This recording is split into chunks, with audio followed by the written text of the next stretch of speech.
Jauh di jantung Pulau Kalimantan, tersembunyi di antara lebatnya hutan tropis yang hijau dan subur, terukir sebuah kisah peradaban yang megah dan penuh misteri. Di balik reruntuhan kuno yang tersembunyi di dalam hutan, kisah ini adalah tentang Kerajaan Kutai, sebuah kerajaan yang berdiri megah di masa lampau, kerajaan Hindu tertua di Indonesia. Berdiri sejak abad ke-4 Masehi, Kerajaan Kutai menjadi saksi bisu dari perjalanan panjang sejarah Nusantara. Keberadaannya menjadi tonggak penting dalam sejarah Nusantara, menandai awal mula penyebaran agama Hindu di wilayah ini. Kutai menjadi bukti awal persebaran agama Hindu di bumi pertiwi, memperlihatkan bagaimana pengaruh budaya dan agama dari India mulai meresap ke dalam kehidupan masyarakat setempat. Kerajaan ini juga menjadi cikal bakal perkembangan kerajaan-kerajaan besar di Indonesia, seperti Majapahit dan Sriwijaya. Peninggalan-peninggalan Kerajaan Kutai memberikan gambaran yang jelas tentang kehidupan masa lampau, dari sistem pemerintahan hingga kepercayaan dan budaya masyarakatnya. Kita dapat mempelajari sistem pemerintahan, kepercayaan, dan budaya masyarakat pada masa itu. Prasasti-prasasti yang ditemukan di Muara Kaman, dan budaya masyarakat pada masa itu.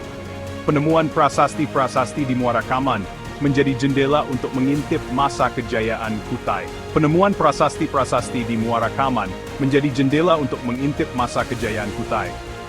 Prasasti-prasasti ini tidak hanya mengungkapkan informasi tentang raja-raja yang pernah memerintah. Kerajaan Kutai merupakan bukti kegemilangan nenek moyang bangsa Indonesia, tetapi juga tentang kehidupan sehari-hari masyarakatnya, ritual keagamaan, dan hubungan mereka dengan dunia luar.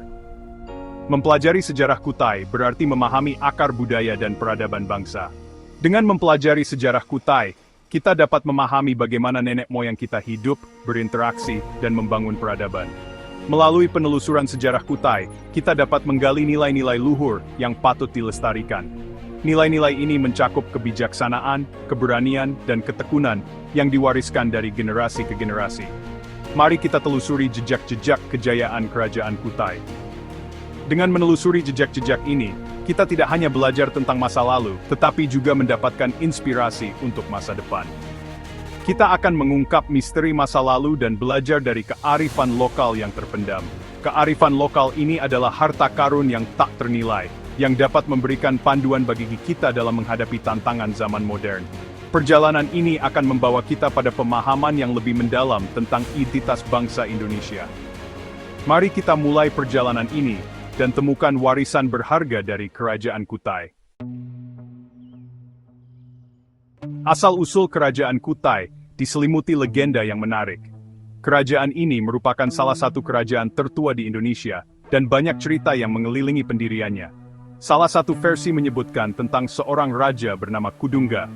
Kudungga dipercaya sebagai pendiri dinasti kerajaan ini, dan ia memimpin dengan kebijaksanaan dan keadilan. Ia adalah pemimpin masyarakat lokal yang bijaksana. Kudungga dihormati oleh rakyatnya, dan dikenal karena kemampuannya dalam menjaga perdamaian dan stabilitas di wilayahnya. Kudungga memiliki seorang putra bernama Aswawarman. Aswawarman kemudian melanjutkan kepemimpinan ayahnya, dan membawa kerajaan ke era baru. Aswawarman dikenal sebagai raja yang kuat dan pemberani. Ia tidak hanya mempertahankan wilayah kerajaan, tetapi juga memperluasnya melalui berbagai penaklukan. Ia memperluas wilayah kekuasaan Kutai dan membawa kemajuan bagi rakyatnya. Di bawah kepemimpinannya, Kutai mengalami perkembangan pesat dalam bidang ekonomi dan budaya. Aswawarman memiliki 3 orang putra yang mewarisi tahta kerajaan secara bergantian. Mereka melanjutkan warisan ayah mereka dan menjaga kejayaan kerajaan. Salah satu putra Aswawarman adalah Mulawarman. Mulawarman dikenal sebagai raja yang paling terkenal dalam sejarah Kutai. Ia adalah raja yang paling terkenal dalam sejarah Kutai. Di bawah pemerintahannya, kerajaan mencapai puncak kejayaan dan kemakmuran. Pada masa pemerintahannya, kerajaan mencapai puncak kejayaan.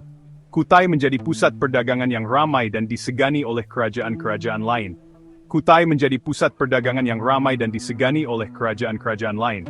Pedagang dari berbagai wilayah datang untuk berdagang dan bertukar barang. Kisah tentang Kerajaan Kutai tidak hanya berasal dari legenda. Banyak catatan sejarah dan prasasti yang ditemukan memberikan gambaran yang lebih jelas tentang kerajaan ini. Para ahli sejarah menemukan bukti-bukti tertulis yang menguatkan keberadaannya. Penemuan ini membantu kita memahami lebih dalam tentang kehidupan dan budaya di Kerajaan Kutai. Prasasti-prasasti yang ditemukan di sekitar Muara Kaman menjadi sumber informasi penting. Prasasti ini mencatat berbagai peristiwa penting dan pencapaian kerajaan.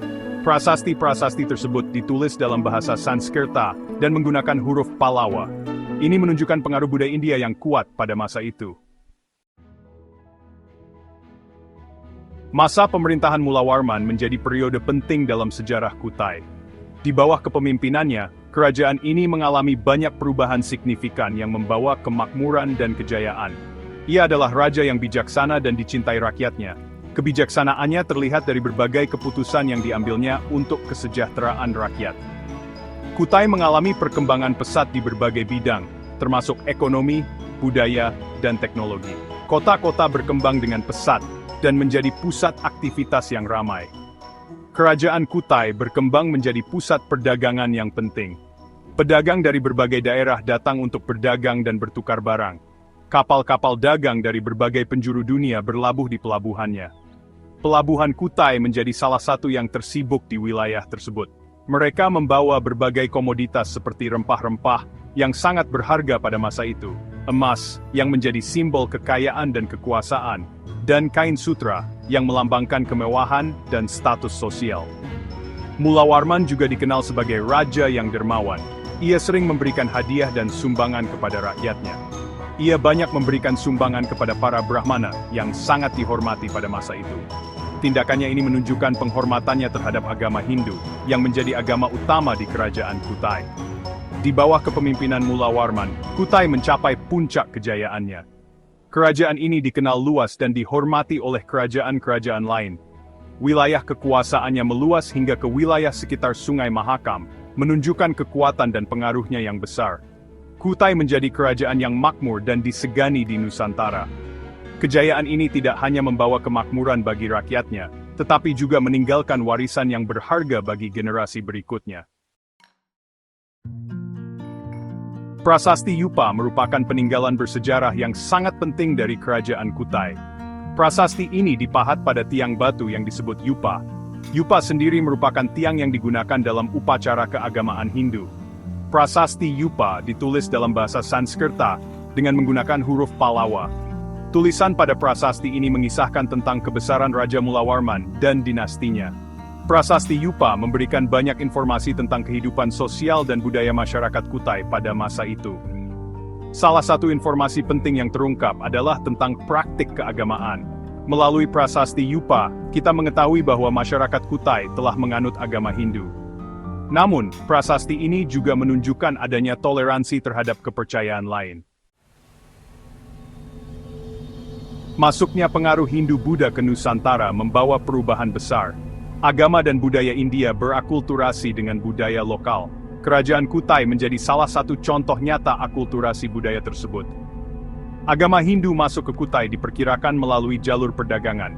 Para pedagang India tidak hanya membawa barang dagangan, mereka juga membawa serta budaya dan agama mereka. Pengaruh Hindu terlihat jelas dalam sistem pemerintahan kerajaan Kutai. Raja dianggap sebagai titisan dewa dan memiliki kekuasaan absolut. Agama Buddha juga turut mewarnai kehidupan masyarakat Kutai. Bukti-bukti arkeologi menunjukkan adanya penganut Buddha pada masa itu.